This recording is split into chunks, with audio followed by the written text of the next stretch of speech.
Hi everyone, welcome to GSS, Perceptions of Outsourcing, the ITO edition.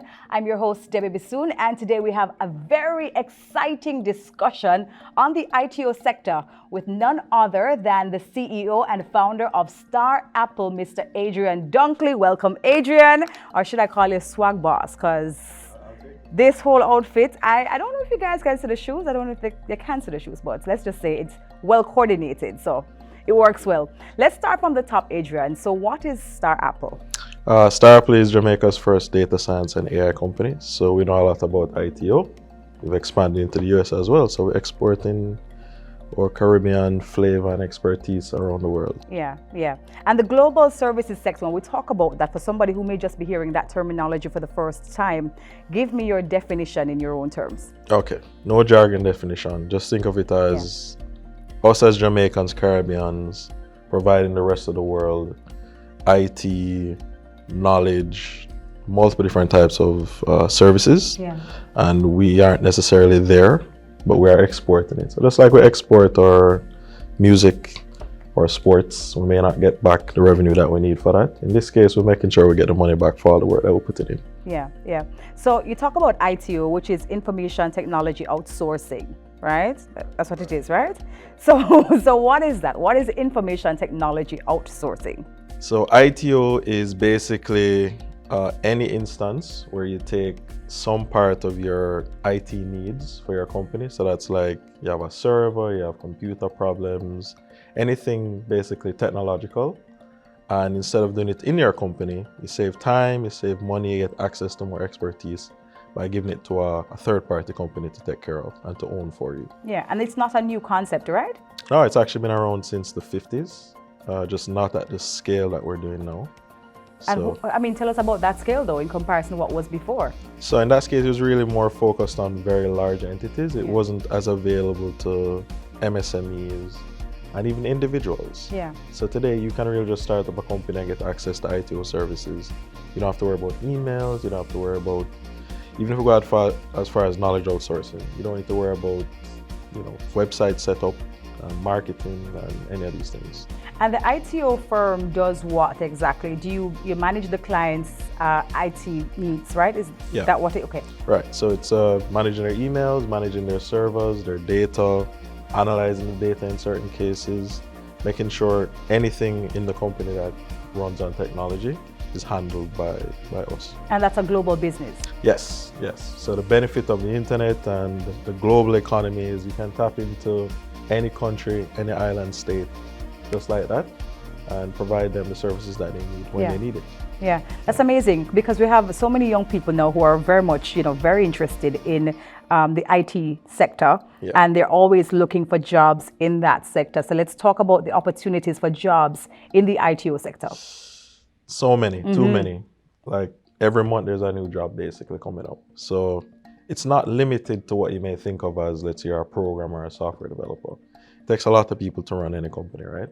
So something as simple as doing digital marketing, doing website sales, doing graphic design, as well as what traditionally you consider with IT is software development. Even project management is very important to have for these types of companies as well. But hundreds of jobs within that ITO sector that you can take advantage of. Yeah, and I like the fact that it's something, from what I'm hearing, that also brings with it a level of convenience, because now we have a new work from home, that's being implemented in workplaces that is applicable to somebody in the IT sector, right? Yeah, agreed. So with the push of the pandemic, the one benefit we got from that experience is people and companies being more open to outsourcing in other countries and other island states. So we've been able to tap into that and get Jamaicans more experience, more access to the global market. Things that they wouldn't have gotten necessarily if the program wasn't around. So I commend what the GSS has done and is doing. And so it brings into focus the firms that are in Jamaica offering this service, right? ITO and the role that it all plays here in Jamaica. Let's talk about what is present here in our country, because as you rightly said a while ago, it's still a growing space, right, in comparison to where the rest of the world is, really.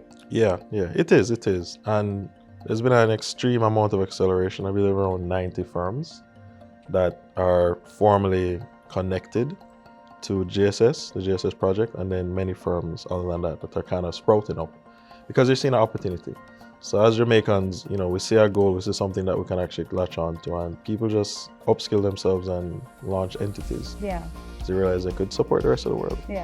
Yeah, because IT is very important to everyday businesses, no matter how small, medium size or large scale you are, everybody's online, right? Yes. They're saying every tech company, every company is a tech company, it's a creative company, it's a marketing company.